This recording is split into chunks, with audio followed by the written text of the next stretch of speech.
Depuis la loi Sapin, on a assisté au désengagement résolu de l'État à travers ses directions départementales de l'agriculture. Beaucoup de petits cabinets se sont mis en place et on a une concurrence très forte avec quelquefois, pour chaque appel d'offres, une dizaine de concurrents.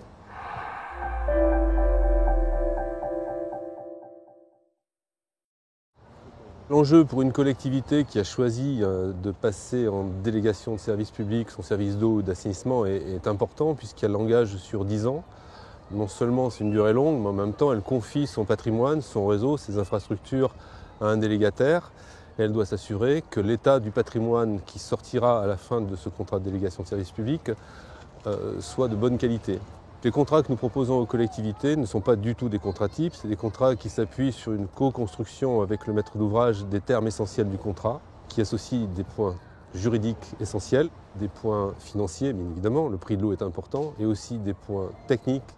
Ça commence généralement par une séance de travail avec la collectivité dans laquelle on lui explique les points importants sur lesquels elle doit se positionner. Et à partir de là, on est en mesure d'écrire un contrat bien spécifique à la collectivité. Les aspects techniques sont souvent conditionnés par la performance que la collectivité veut donner à la gestion de son réseau et aux objectifs de performance qu'elle veut donner aux délégataires.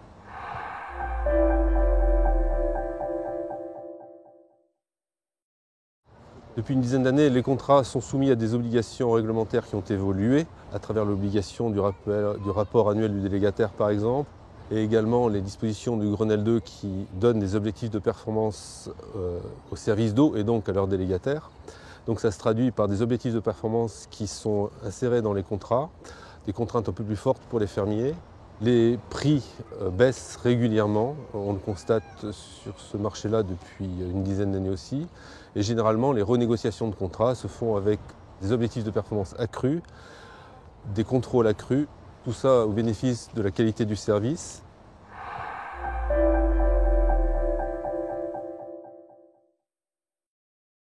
La mise en concurrence très systématique a permis de voir l'émergence de quelques sociétés indépendantes à côté des 3 entreprises de la distribution de l'eau.